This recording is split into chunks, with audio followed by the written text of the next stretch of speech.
When I got this hand plane, it was not in great shape. It was covered in rust, wasn't looking too good. It looked like it hadn't been used in a little while. The blade was rusted and dull. It was somewhat like this hand plane, although this is a different one that I hope to restore at some point as well.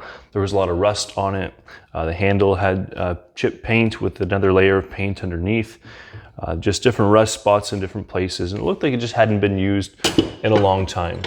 First thing was just to take everything apart, so I got the different pieces taken apart. I got the frog out, got everything just disassembled, the handles off, everything apart, and then I just kind of laid it out to see what we were working with.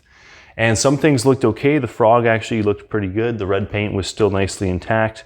In terms of structure, everything was structurally fine. Just a lot of rust spots in different places and just other things to kind of think about and work on. So I poured some vinegar into a little tub and put the blade and chip breaker and the cap as well in there, just to kind of loosen off a lot of the rust to make it easier to take off later on. And then once that was done, I got to work on the body of the plane. Now, as you can see, the body of the plane was in somewhat rough shape. And again, a lot of this was just surface level, but a lot of rust on the bottom of the plane, a lot of rust in different places on the sides. And my goal was just clean that up. So I got some sandpaper, and this is a sandpaper I really like. It's got an adhesive on the back. It's 120 grit. So it really takes a lot of material quickly. I put this onto a piece of countertop and then basically just ran the plane along that back and forth until slowly but surely the bottom part of the plane became smooth and all those rust spots were removed. That took a little while to do, and you can see I added some water and just kind of kept working at that little bit by little bit. I changed the paper out quite a bit just to make sure we are always using fresh grit, as pretty quickly if you press hard you can wear out the grit. And having done that, I was able to get the bottom looking something like this. And this is a little bit, you can kind of see what was going on there. I did the same things with the sides. Removing the most of it. And then once I removed most of the material, I actually got this, which is a little hand block of, I don't even know how to describe it. But it's a sanding block. So you can use this and you can basically erase the rust and erase all the imperfections on the metal in the plane. And that's what I did on the side. And so you can kind of see how that came out pretty nicely after all was said and done. One of the things I also did was just to clean up the, I guess the bottom or the top, I should say, of the body, and just wipe that down and really cleaned it up. And that way the bottom, the sides, everything on the base of the plane, everything in the plane body then was cleaned up to a level I was happy with. For the stuff that came out of the vinegar, it was just a matter of taking that same hand flex block and just cleaning it up with that. For the tip of the blade, obviously I was going to sharpen that later, but most of the rust came off pretty easily with that, and I was pleased with the results.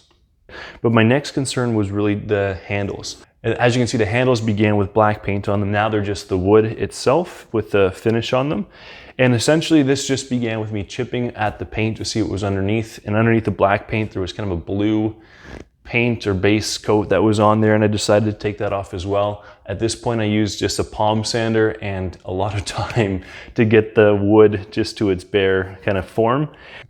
After that I just took some butcher block oil, rubbed it on there to see what it would look like if I was just to do a pretty plain or basic finish, and I liked the look of it, so we went with a polyurethane finish, and I just applied that, a few coats, and let it dry overnight, and we came out with something that looks like this.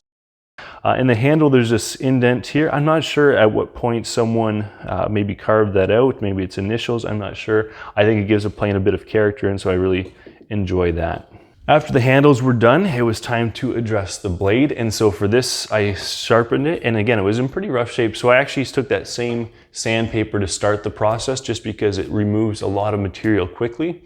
And at the beginning of the process, it's not essential that it's completely flat or anything like that. So I sharpened up the blade. I took it onto my diamond stones after the sandpaper, and then from there to the strop.